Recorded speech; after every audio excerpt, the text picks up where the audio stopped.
Yo,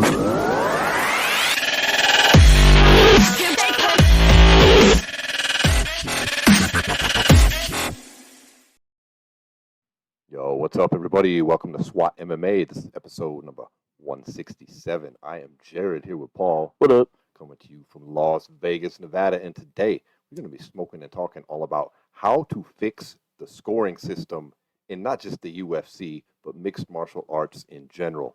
We're going to be talking about BKFC's pound-for-pound king, Luis Palomino, and just what is next for him at this stage in his dominant career. We're going to talk a little about Tough. We're going to talk a little bit about Conor. We're going to talk a little bit about boxing. But before we get into the combat sports, y'all know what time it is. Grab your stash, fire it up. Let's get into the weed of the week. Smoke weed every day.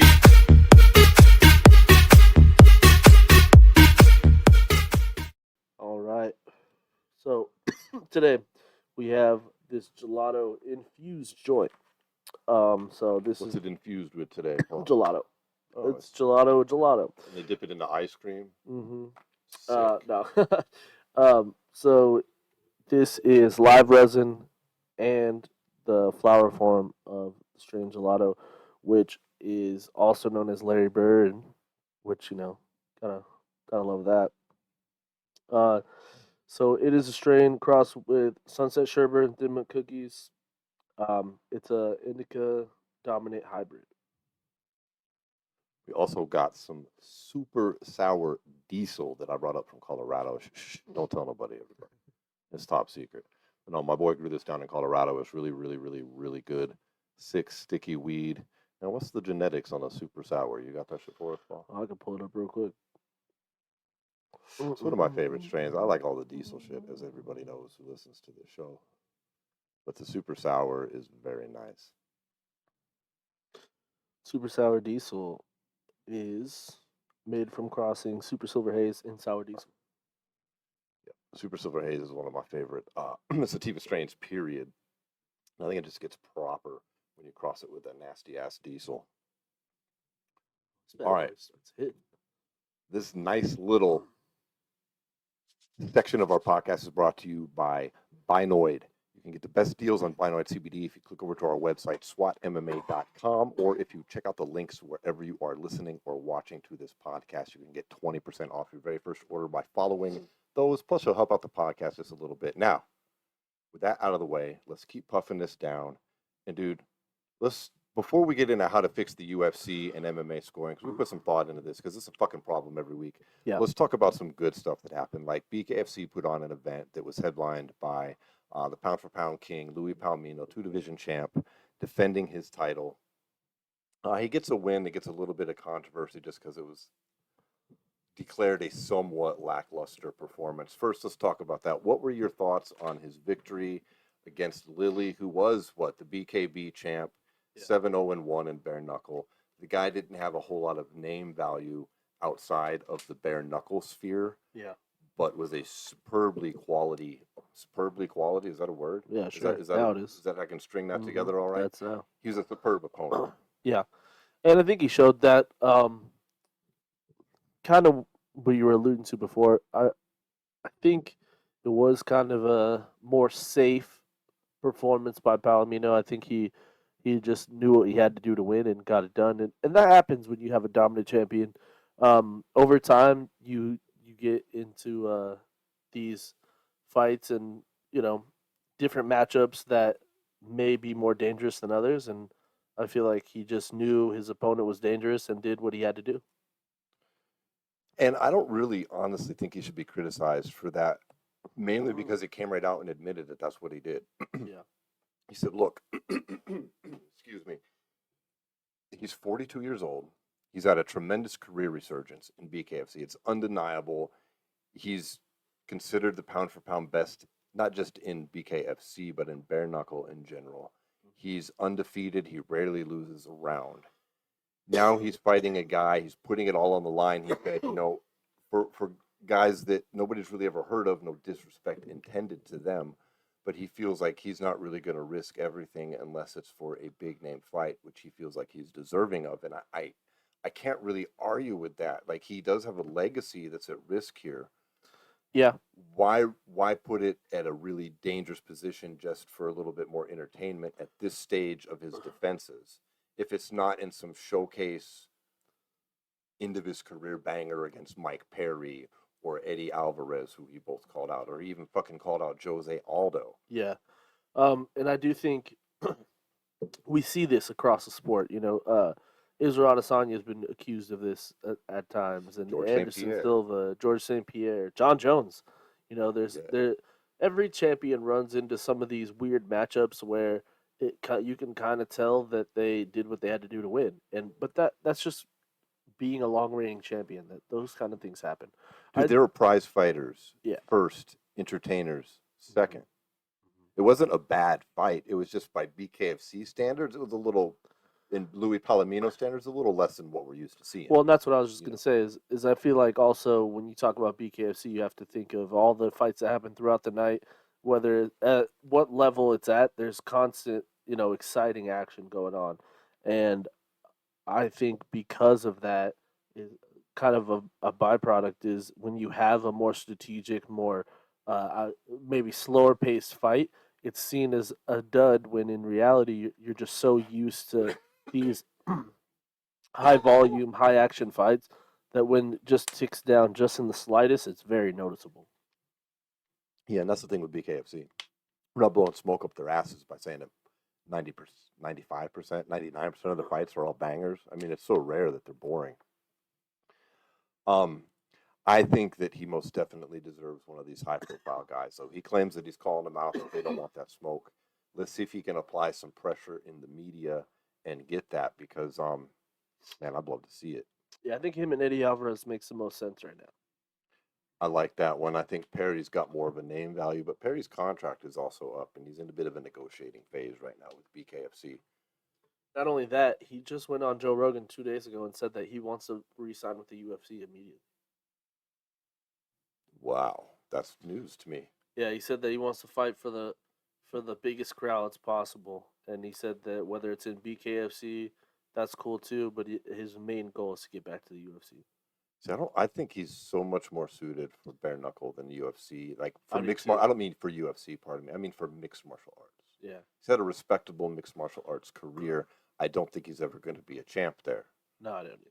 Well, and that's what he was saying also, that it really just depends on what offer has the most eyes on it too. Because then he also talked about joining a Misfits boxing kickboxing tournament that him and basically would be set up for him and fucking MVP to run it back in a kickboxing match. I don't think that's a good idea for him. Jesus Christ, MVP will whoop that ass in kickboxing. This is a different scenario. Just yeah, whatever. I don't like any of those things, but I like Luis Palomino if he could get that fight. I think you're right though. Eddie Alvarez is the most likely. Yeah, Jose Aldo's a long shot, but if Jose Aldo BKFC actually makes signed- kind of sense. If they sign, I can see it happening. Yeah. So we'll see. But it was a pretty enjoyable event, though, top to bottom. Outside of maybe a lackluster main event, I wasn't bothered by it. But again, a lot of criticism afterwards. Let's see what's next for Palomino. If bare knuckle fighting championships can get him a bigger name than Alvarez, I don't know who it would be. Yeah, I don't know. Alvarez is a pretty big name. He did great against Mendez. We'll see. Yeah, that was a war. Yeah. That's one thing about Eddie too, is like, you're getting a war. And Eddie's putting the feelers out, dude. You see, he also called out Eddie called out Michael Chandler, said that he'll fight him instead of Conor, and then also like he's just in the mix right now, because I feel like that's what kind of cool thing that BKFC does with their fighters is they kind of have an open-ended deal.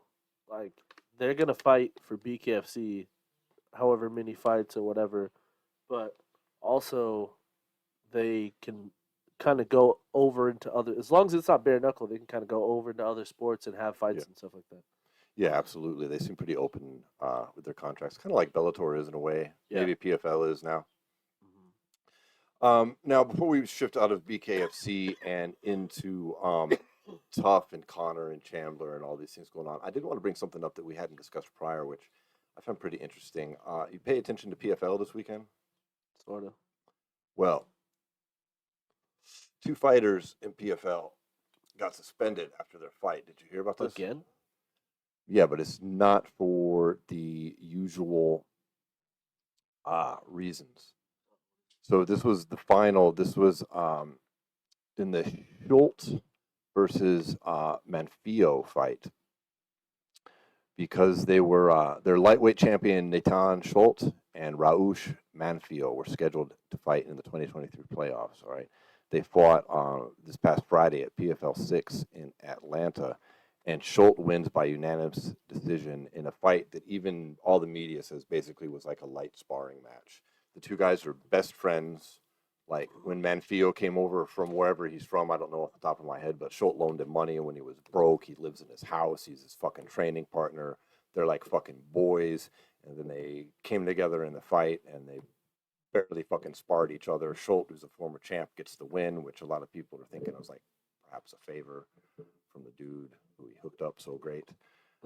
And the PFL responded the next day by fucking suspending both fighters for a quote substandard fight, which quote violates their contracts with the PFL, and removed them from the playoffs and put Shane Bourgault back in fucking Schultz's place, and they're out. Like both dudes are now out of the playoffs, and it's causing some controversy across the mixed martial arts fandom.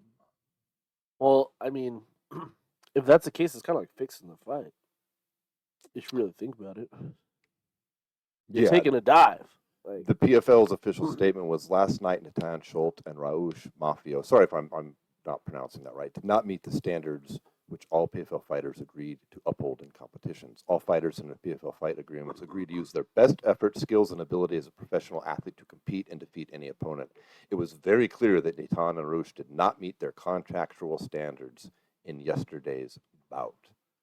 Then it goes on to talk about how they were close friends and training partners at ATT in Florida. They've lived with each other. They are the godfathers of each other's children.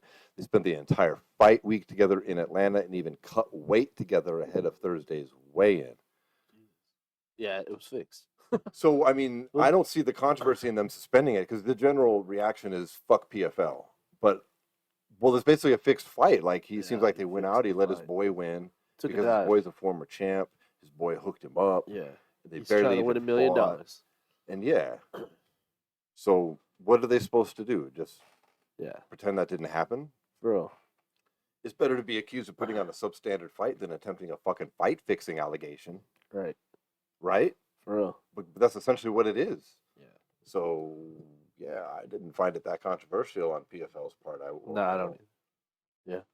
That makes a lot of sense. You know, unless there's information we're not privy to that's in all these articles, or that's not in all these articles I've been reading. I don't see the outrage. I think it's just fans being fans. You know what I mean? Like, oh, MMA fans love to. Bitch. Yeah. We got a whole show where we. But but yeah, no. Pretty much, I think that's a pretty just reaction by PFL to just let them go, because you get into that gray area where people start accusing your promotion of fixing fights. It's just a bad look. Yeah, let's say this dude, Nathan, he goes on and wins the fucking championship again. Mm-hmm. Then they start coming under scrutiny, and everybody's looking at this fight where he got in there against his best friend, and they barely put on a light sparring match, and they'll be like, this was clearly fixed so this guy could win. His friend threw the fight. Yeah. PFL didn't do anything. Yep. This is bullshit. Protects their backside. Mm-hmm. Yeah. And that's way worse than you guys are assholes. Because that's what the outcry basically amounts to now from fans is, oh, you're assholes. Yeah. Who cares? Fuck them. Right. All right, well, let's talk the Ultimate Fighter, Conor McGregor, Michael Chandler fight. Is it going to happen? A lot going on with Conor lately. Let's talk about Tough, though, first. What are your thoughts on this season overall? We're like several episodes in. Conor's down 4 fights to none. His team of newbies versus UFC vets. I just feel like a lot of these newbies in the show throughout all the fights have just looked like shell shocked. Like I don't get it. Like most of them just like go out there and just look completely like given up to the moment. Like I don't mean that in a disrespectful way, but it's like It just seems that maybe they should have mixed the teams with some prospects, some vets, like they used to, and like Yeah, this is just the had first like time they the haven't had coaches pick their teams. yeah, they were just giving them. Well, I mean, they kind of picked their teams. You know, they were like it was a yeah. prospects versus veteran season, and they were like they got to pick prospects or vets on each one, and then Yeah, Connor picked prospects for they both. usually they get to be more specific here. They used to pick individual Yeah, it used fighters to be like one by him, one to yeah, create their teams instead of the preset teams which were already made this year. yeah. Which it seems like one has a distinct advantage over the other. Clearly, Well, I mean, also they've got some really seasoned vets on that on this season. Like they have like Jason Knight, who's like in his late 30s. My right? Cody Gibson's in his late 30s. Freaking not late 30s, like mid 30s. You know, like 33, 34, 35. Like fighting these guys who are like 23, 24. Like they just have and they're on like a very similar level. When you're more seasoned and you've seen all the He's different been in the styles, UFC and yeah, you've fought. been in the Jason Knight's UFC. fought a fucking who's who, man. Yeah, I feel like if they were gonna do like a comeback season with like prospects from or UFC veterans and stuff, they should just put all UFC veterans I mean, like he's they fought a did who's back who in in the the day. UFC. I just mean he's fought a who's who across combat sports. Like he's Yeah, fought in bare knuckle. He's fought yeah. a lot, Jason Knight's of fought a lot things. of He's people. got a Yeah, lot of fucking fights. Like and he was in the UFC for a grip. right, Like some, that's the thing is like all these guys that are winning are like 4, 5, 6 fights deep in the UFC and then they get cut. It's like these aren't like how Joe Lozon was when he was on Tough back in the day, where he had like one fight in the UFC and he upset Jens Pulver, like, and that was his only UFC like anything. no, they're Like a like lot of these vets. guys on this show have like 5, 6 fights in the UFC, and it's like, damn, It seems like it's a quite a lot of mismatch. and they've looked like mismatches throughout all. Like I'm excited now to see the playoff part of it, you know, like the semifinals, because then you're going to see some of these UFC vets fighting the other UFC vets, and that's when it's going to get real interesting. I feel. Yeah. The ratings. There's been some talk about the ratings. They've been in the 250 to 300,000 range. A lot of people are saying, "Oh, that means Connor sucks now. He doesn't have the drawing power he used to because on the last one he was on, he was getting like millions." But I don't really think that's accurate to look Also, at feel because it's on different TV. platforms. Yeah. The TV landscape has completely changed Yeah. since then, and Tough is fucking boring. Tough was a little bit more exciting back then. They're doing a better job, I'd say, this year about like going into everyone's backstory. That's all I care about is the backstory. I don't give a Like, fuck there's about the very household little drama. house interaction on this show, on this one. There's only so much backstory you can give every episode. Yeah, well, that's the thing too. Is like I thought they were gonna do 2 fights an episode. Dude, they're doing 1 fight an Yeah, episode, it's dragging. and half the episode is like about each guy, and then they fight in the end. I was like, damn, the pacing in this is gonna be interesting because how many episodes is it? Like only 10, right? No, I think they've extended it this time. They're trying to get the max out of Connor. Oh, okay. Then maybe that's why they're doing that. I think Dude, I feel without like these McGregor, this would be pulling much less numbers. dude, like none of the guys who are the prospects listen to anything Connor says. Like, No. dude, he's like sitting in the corner telling them to like throw combos and shit, and they're just like, like one punches. I'm like, what the fuck are they doing? Like you said, they sound shell shocked. Dude, a lot of them look shell shocked. Do you think it's is it from the moment the bell rings, or is it as soon as they take a punch from a fucking I don't know. or a punch or two from these guys? I feel like they're like kind of shell shocked about being on Connor's team because a lot of them, like a lot of the commentary throughout the show is about that. Like, yeah, I'm just glad to be on Connor's team and learn from the best and da-da. That's like every time there's a build up, that's like what they're saying versus like what There's a bunch of 22-year-old kids. It sounds like with the biggest mixed martial artist in the world. yeah, I mean, yeah, John Jones is the best. Connor's still the biggest. yeah, and it kind of comes through in like the show. I don't know. I see. Not to like knock the show because I think it's a pretty good season. Like it's good. I've only been Obviously, reading the recaps. I haven't been able to watch it. it's good. But Now, is Connor really been drunk, or is that just internet's no, he was in there. articles? Not making drunk. fun He of was it? drinking with the guys though. Not like crazy though. It looked like it was a lot of fun. But then Cody came out and said that that episode he hated that night because that was the day before his fight, and they were there till like 3 a.m. partying while he was trying to go to sleep, and before the next day. I was like, Cody Gibson. yeah, like damn. Well, traditionally at the end of the season, the coaches fight. Yeah. How's the relationship looking between Conor and Yeah. Chandler on there? Is their dynamic good, bad, indifferent, boring, exciting? It's pretty good, I'd say. The thing is, Conor's like really not there for a lot of the times there'd be like crazy interaction. Like he doesn't show up for the weigh-ins. He only goes to his practice and the fight.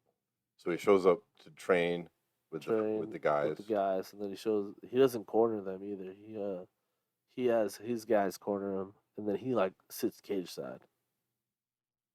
And that makes sense. He's not a cornerman. He might not be the best at that. He might feel it's better to have the people who corner him cornering them or something. Yeah, I feel that.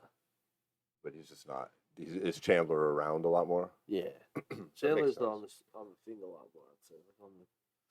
Well, I don't know. Let's circle back around to that a little bit, and let's talk about this fight, Chandler versus Conor. Do you think this is actually happening? No. And what's the main holdup for that? I feel like Conor's overall relationship with the UFC and USADA is going to be the reason that this never happens. Yeah, he hasn't entered the testing pool. Because he says he doesn't want, he feels like he shouldn't have to wait the 6 months. He said that he'll do like 2 months, 3 months, but he's not waiting 6 months to fight if he puts himself back in the pool. I mean, that's just a curious thing. Why is that? Because he wants to fight ASAP, he said, supposedly. Well, he could have just put himself back in the pool 6 months ago, just speaking the devil's advocate. Yeah, no, I agree with all this. I think it's a very dumb reason. But, and then also, he said he's upset with the people from USADA because when people were accusing him of, like, being on steroids and shit like that, they could have told people, like, what he was doing and it, like, backed him about, like, his recovery and shit. Well, at one point, he was the most tested athlete in the program. Yeah. And they're testing Conor fucking every other fucking afternoon, it seemed. Mm-hmm. But then clearly he was out. Obviously, he's going to take substances that you can't take during competition. That doesn't mean he's a steroid abuser. You just can't take certain medications and things that you would use to heal your body if you were competing in a fight. Yeah. And due to USADA's strict rules, he would have to be removed from the testing pool. I don't think there's any controversy there. It's just the entrance back in is a little weird. There's people accusing him of steroids because of his bulk up. I don't see his bulk up that crazy that it would require. Yeah, now watching the show too, it's really not that nuts. Like that's just what you get with hard work, man. Like you can say what you want about Conor living life, but he also does work hard. Yeah, but even when people say like he's on steroids, like if you watch, that's the thing. Like if you watch Tough, he's not like humongous. He's just looks like he's not doing a ton of cardio. Dude, pretty much anybody can put on 10 or 15 pounds of muscle if they work hard at it. I don't even think he's put that much muscle on. Because, he's fighting at 55, he's fighting at 70, there's 15 pounds. I mean, that's the best he could, that's not steroid use. It's not fucking Gordon Ryan here. He's not fucking suddenly fighting at heavyweight. Yeah.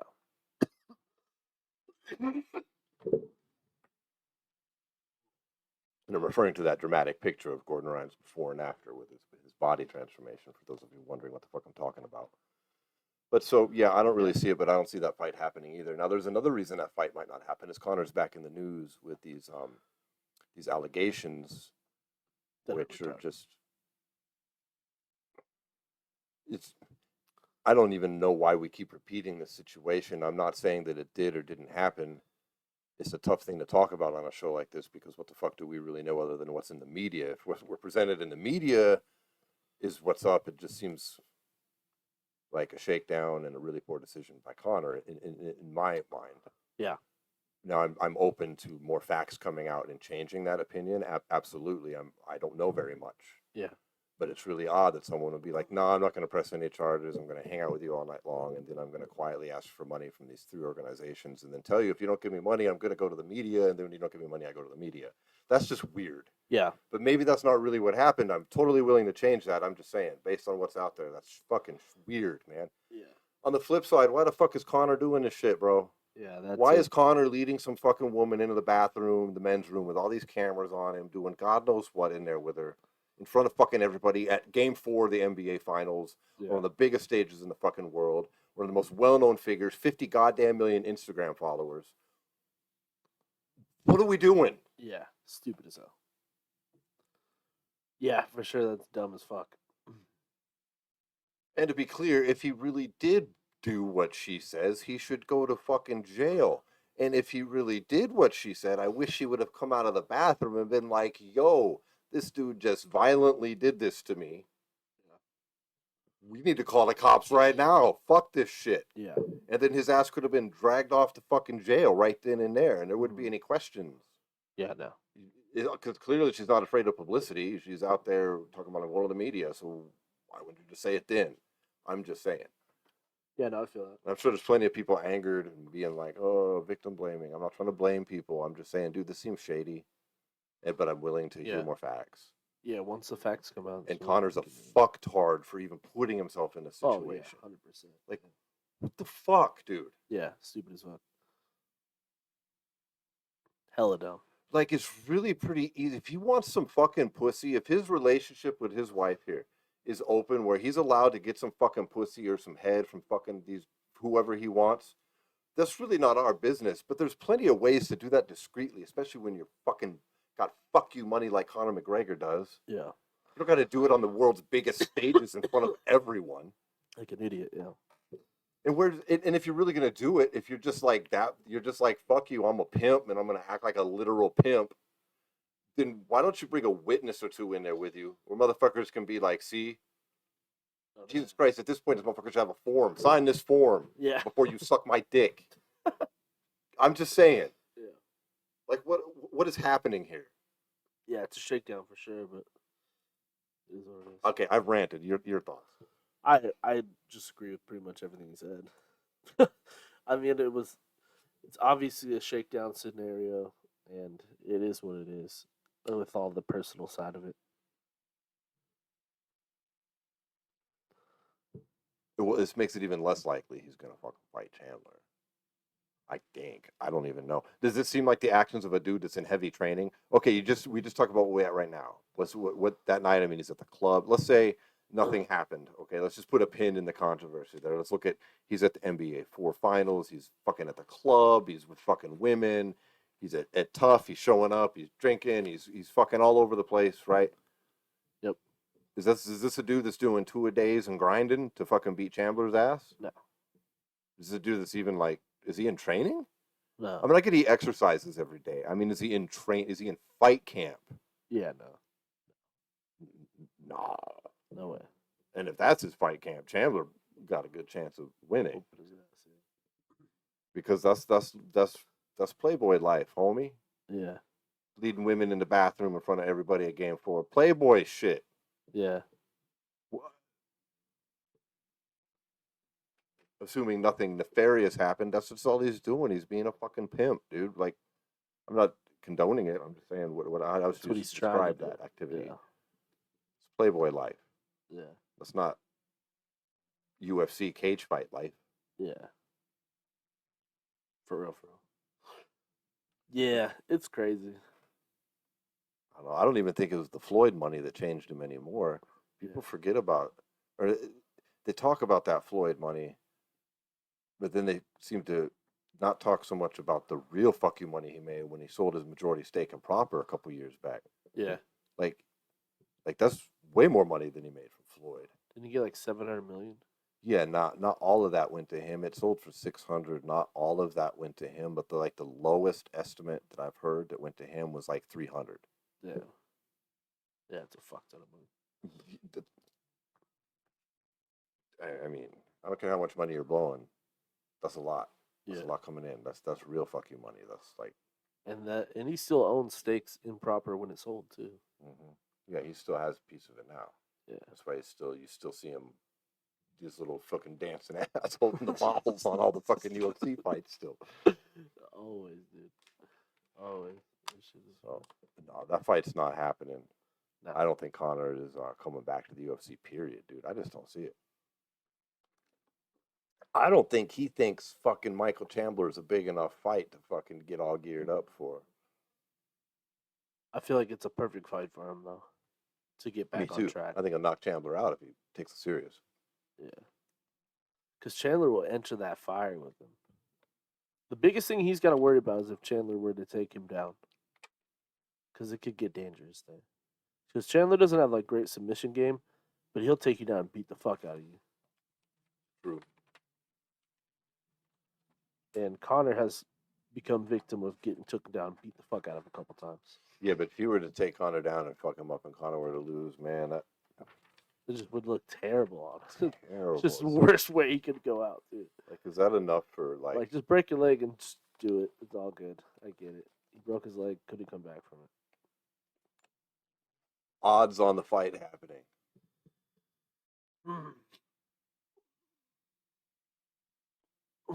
Like 70-30, 70% chance it's not. That's about what I was going to chance say. it will. 3-1, which is similar. 75. Not happening. All right, let's round out the show today with the main topic, which is scoring in mixed martial arts. It gets highlighted in the UFC. Now we're going to talk about the UFC. Okay. It's more than just the UFC. But it's more. We mean mixed martial arts in general. But I think, at least on my end, some of the changes that I'm implementing would be things that I think should be implemented, with things that the UFC would need to lead the way on, being the leader of the sport. Like, it doesn't really matter so much if some regional promotions start to doing this stuff. Yeah. I mean, it's cool. Oh my God, that would be great. But it's not going to cause any change unless the leader does it. You know what I mean? Just like everything else in this weird ass sport, the UFC kind of sets the trend on the way things are going. They set the 5-round fights. Only Bellator's got the 5-round fights. I mean, you know what I mean? It's just the way it goes. So, it was yet another weekend where there's questionable judging in mixed martial arts. Nobody really got robbed in the UFC at this past event, but we did have questionable cards. Judges who consistently turn in weird scores. Specifically in the Josh Emmett Topuria fight, round 4, we had one judge doing the 10-7, which has caused a lot of controversy. I mean, I don't necessarily know if it's even that big a controversy on that one. There's been some way worse ones. But there's in the last way couple worse weeks. ones later. Yeah, I'm just saying it persists even when there's not outrage. There's still something. Yeah, there's still something there. And for those of you listening, it's a refresher here. A lot of the problem, and I think everybody across the board agrees with this, is that what happened when mixed martial arts got legalized and sanctioned in all these various areas is that the ABC, the American Boxing Council, was in charge, basically, of setting the rules, and so they adopted the 10-point must system from boxing, which means there's 10 points that have to go to the winner, and then the loser gets points deducted, basically, based on good shit that the winner does. Yeah. So in boxing, for instance, if you just have a round where one guy outpunches the other guy and wins the round in everybody's mind, then it's scored a 10 for him, and then the loser gets a 9. Okay, and then if something dramatic happens, say there's a knockdown specifically, then a point gets taken another one, so it's a 10-8. If there's 2 knockdowns, you might see a 10-7, or if there's a really bad ass whooping, you might see a 10-8, right? Yeah. And this is the way it works, is the winner always has the 10 points, and then the loser gets basically penalized based on shit the winner does. And boxing, obviously, is punching only. I mean, there's 8 basic punches in boxing, and that's about it. Yeah. You don't get awarded points for defense. It's just that the winner or the aggressor doesn't score points because of your defense. And now they adapt this over to mixed martial arts, which has nothing in common whatsoever with boxing, except sometimes they punch with their fists. Yeah. There are not just 8 punches, 8 blows, 8 strikes in mixed martial arts. We've got punching with your fists, we've got your elbows, we've got kicking with your shins, with your feet, your knees. You've got fucking takedowns, submissions, you've got body slams, you've got submissions where you can threaten to break bones and twist shit off. You can choke people unconscious, cutting off their blood flow to their fucking goddamn brains, and they just pass the fuck out and the fight's over. They can submit because they're about to pass out. They can submit because they think you're going to fucking rip off their goddamn knee. Yeah. All kinds of shit, but we still have the same thing that's designed for 8 8 blows in boxing. Yeah, it makes no sense. So the winner in MMA is supposed to get 10 points. The loser is supposed to get 9. And then everything from there is a fucking hot mess. Yeah. Because how much is a takedown worth? What is a what is knockdown considered worth? a takedown? If one knockdown is a 10-8 round, is 2 knockdowns a 10-7 round? Because that's what happened last weekend. Yeah. In my mind, that's how that guy reached that. In the round that we're talking about, Ilia Topuria won the round, so he gets 10-9. Yeah. He scored 2 knockdowns against Emmett. So there's a 10-8, then there's 10-7.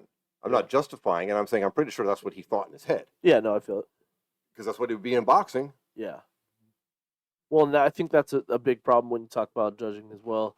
On that level, is a lot of judges are not educated on grappling exchanges whatsoever. Yes.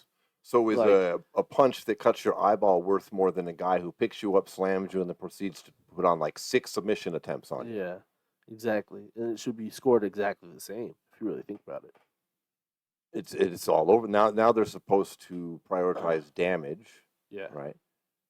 I don't even know what that means because that's completely subjective. Yeah. Completely subjective. What if you knock somebody senseless but he looks fine versus somebody who doesn't get hurt at all, but like Nate Diaz who gets his cauliflower busted up so he fucking bleeds like a motherfucker? Whoa. Did Nate take more damage than the guy who got knocked silly? Yeah. It's bullshit. Yeah, 100%.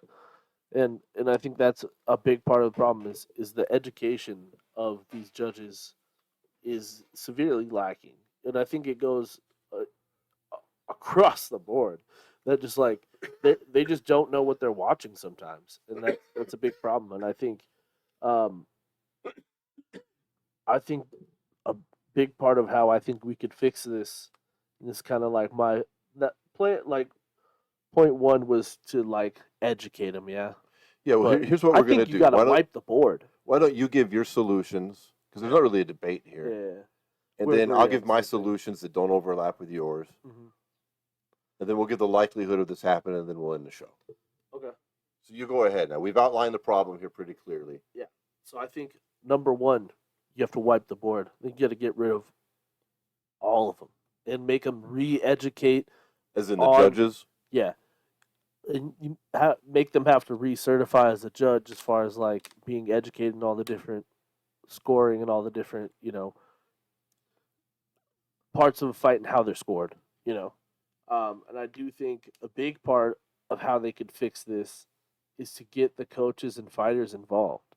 I think a lot of these guys don't necessarily know what they're watching sometimes, so hearing it from the people that are doing it could, maybe be better for them. Absolutely it would, yes. Also think open scoring is a big thing. Yes. That would In open scoring, that means scoring that is visible in the arena and on the television live immediately after the round, before the start of the next round or shortly thereafter. The score pops up for everybody to see. Exactly. So we know going into the third or the fourth or the fifth exactly where everybody's at, instead of it being a fucking surprise at the end. Because not only will it kind of give some trends, I would feel.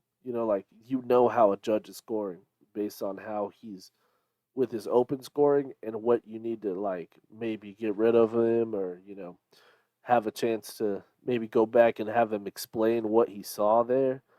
Like, I feel like a really good system that they could have is just like this 3-strike rule. You get 3 fights to have just like what the fuck scores and have to explain yourself, but after that you gotta go. Like, there's too many judges we have in this game nowadays that is like they'll have like 5-6 fights that they're fucking synonymous for fucking just having terrible scorecards turned in. Yes. And I feel like that's a big problem. It should be a 3-strike rule. You have 3 fights to get your shit together, pretty much. That's not unreasonable at all. And last but not least, when we already kind of alluded to this before, you got to get rid of the 10-must system. I think that there's a couple ways you could do the scoring where it's not 10 must and it still makes sense. I think you could start kind of doing it like you ever see that Verdict MMA? They do the scoring on like the social media and shit, Yes. and they kind of give half points and stuff like that. I think Yes. that shit could make sense, ultimately, because sometimes fights are that close, man. Sometimes a point of a like a fraction of a point can undoubtedly kind of you know change how a fight is scored, and Yes. sometimes it's that close, man. And it's not as weighty as a complete point would Yeah. be Mhm. for something. I mean, and I'll talk about this more, not to interrupt, but No, that was it for me. expand on what you're saying. Another part of the 10-point must system adapting from boxing that causes an issue that we might not have clearly outlined is in MMA, there's only 3 rounds or 5 rounds. Yeah. Compared to boxing, we have usually 10 to 12 rounds, especially in the consequential fights. Mhm. Okay, now at the lower levels, sure, there's a bit lower ones. But prior to that, the point is if a 10-8 or a 10-7 round occurs in boxing, especially early, there's a lot of time left for a fighter Yeah. to overcome that can make score up 3 and make rounds. up for things. Yeah. You do not have that time in mixed martial arts. Mhm. It could be you just don't have it. Like it's not there, so that it doesn't have the points have a much heavier consequence when Yeah. they happen. The point deduction for the fighter. Mhm. So like if you got, let's say it was a 10 to a 9.5, that's a close round. You know what I mean? Like in that's a half a point. It gives there's more wiggle room and there's more versions. I mean, I Yes. think there would just make more sense, I guess. In the end. Absolutely. And to expand a little bit further, you said get the fighters and the coaches involved. I think that is a tremendous idea. It's one that I didn't really think of, but I think that would be very important because it seems like what you said earlier is so evident that a lot of times these judges don't know exactly what they're watching. And if they would simply spend some time with some fighters, spend some time with some coaches, go to a gym or two, you don't have to put in mad hours. You don't No need one to does. learn the ins and outs of all of jujitsu. Yeah. But get a little bit more of a knowledge base of what's happening and what they're doing, so you Yeah. can understand more of what you're seeing. So you know Maybe that just sit in a on a fucking couple a classes. superficial cut on somebody's cauliflower fucking ear or on their scar tissue on their eyebrow does not carry the fucking significance of somebody who just rattled off like 6 chain submission attempts. Yeah. Like, or somebody who defended those, the Yeah. value of that. Like, you have to be able to weigh these things Yep. in some way because it's not boxing where, in order to defend punches, you're either slipping them or you're absorbing them on your fucking gloves Well, or and your also shoulders. that's that's the same thing too. Is like exactly what you're saying is grappling defense. Although I'm not necessarily saying it needs to be scored, I think that when you see grappling defense, you have to ignore the idea of scoring. Just like because I feel like a lot of times these guys get in these like stall positions where they're not really getting takedowns, but they're still getting like scoring scoring necessarily in the judge's eyes.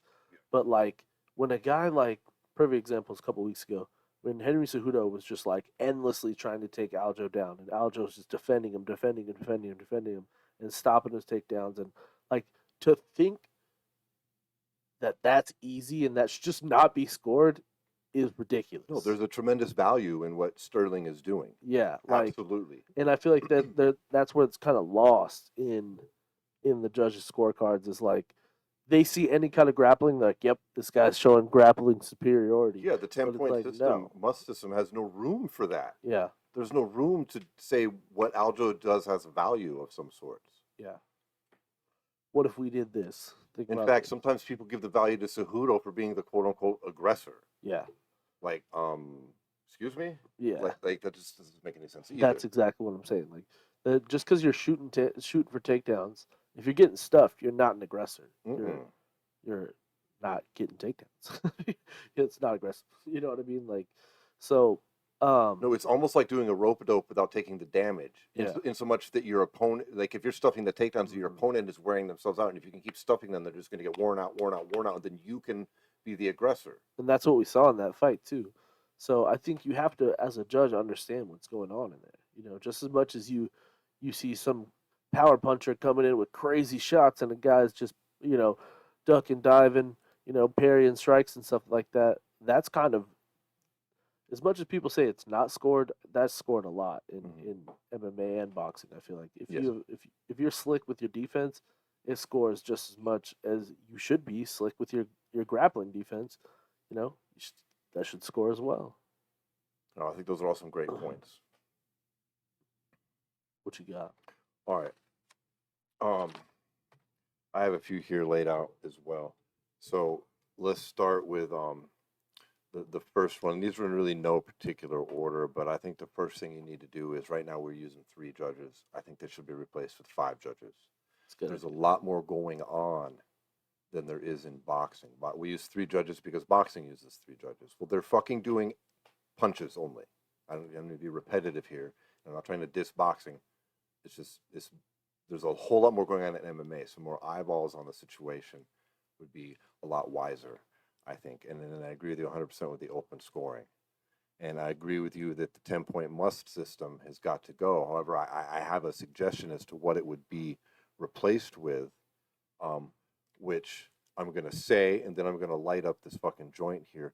I think that it needs to be a 15-point system, no must, and half points allowed. So you don't have to give the winner 15, and you can give half points. Interesting. All right, I have a couple questions about this system then. I'll expand on that more with some more things that might answer these questions, okay. but go ahead first off. Are those 15 points like 3 subcategories of 5 points, like of the major, like striking, grappling, submission? I think that's a possibility, but might be too much. But I think that with this system, you would need to have absolutely clearly outlined values for striking with all your limbs, not just like what is the value of a heavily landed strike? What is the value of a takedown? What's the value of a takedown where you have control but no damage? What's the value of a takedown where you control and then you do ground and pound?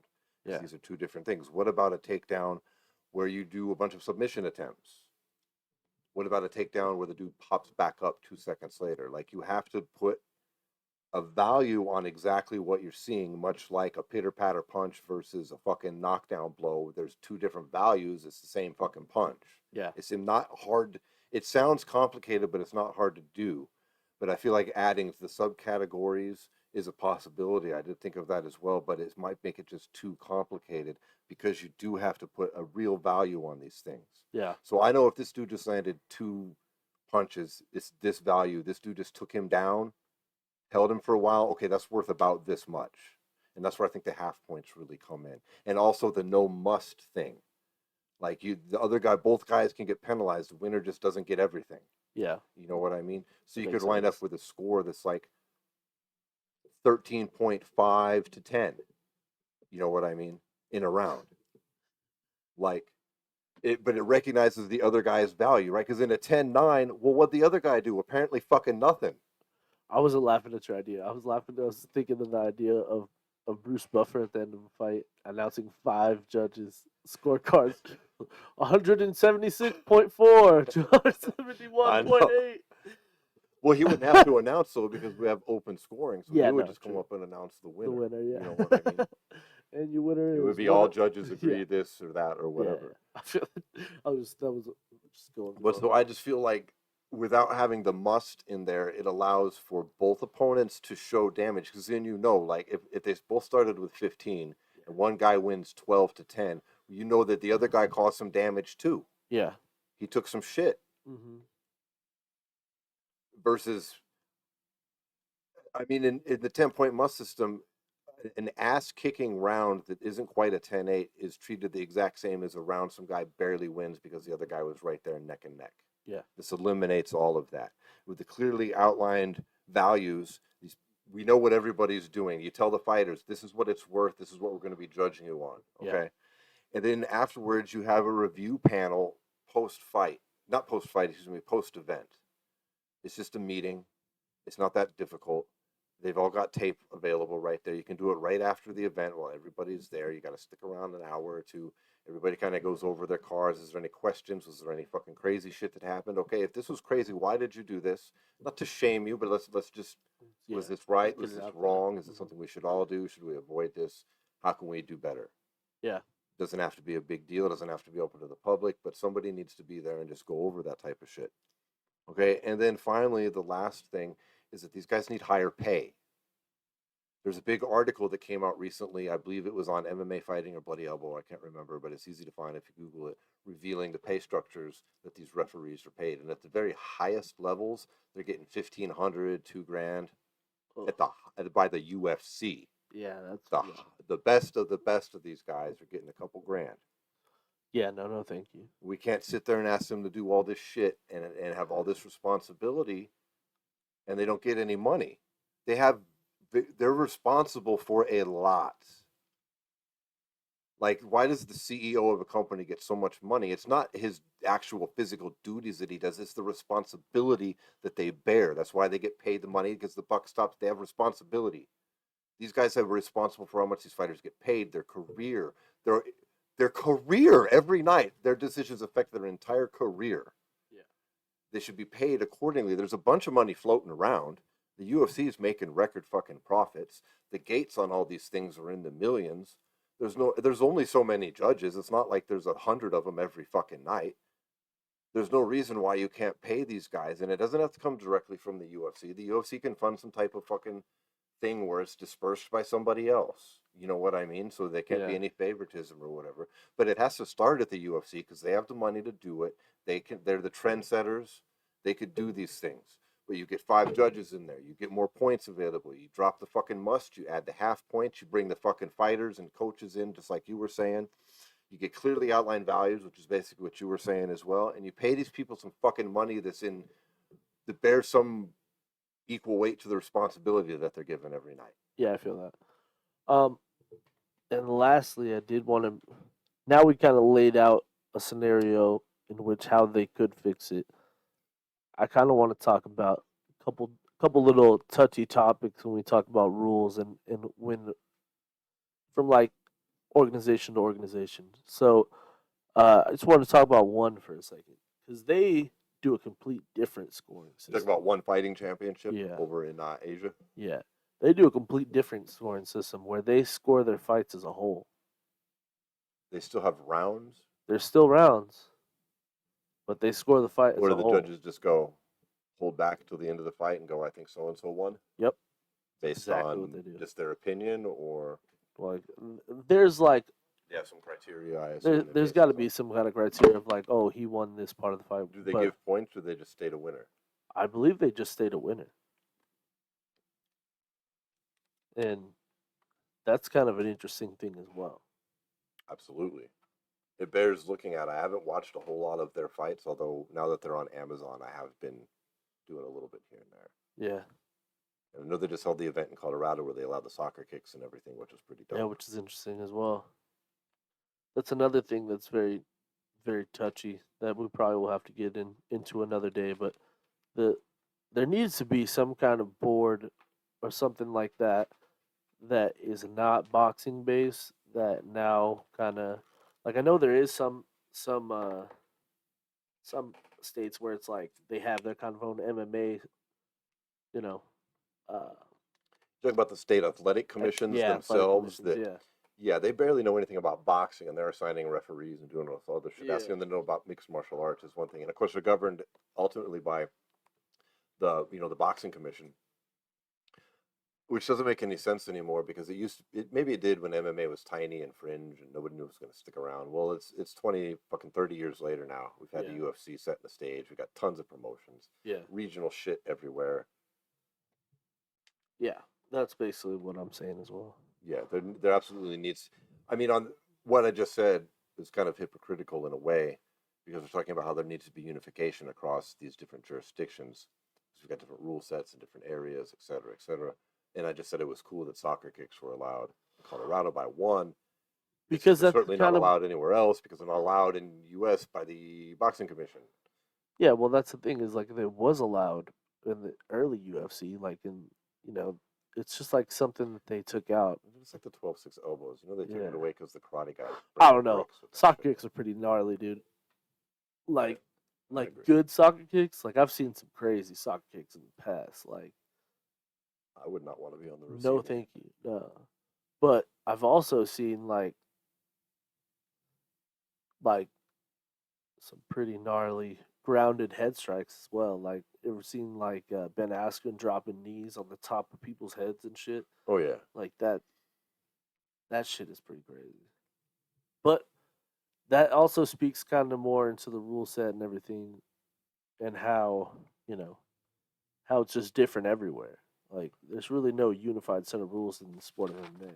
no, there's nothing UFC could do about that except areas where they're their own commission. But they could do something about this judging shit. They could sit down with the fucking Nevada State Athletic Commission, and they could get Nevada to go ahead and approve some of the stuff if they started doing it on their own in other areas.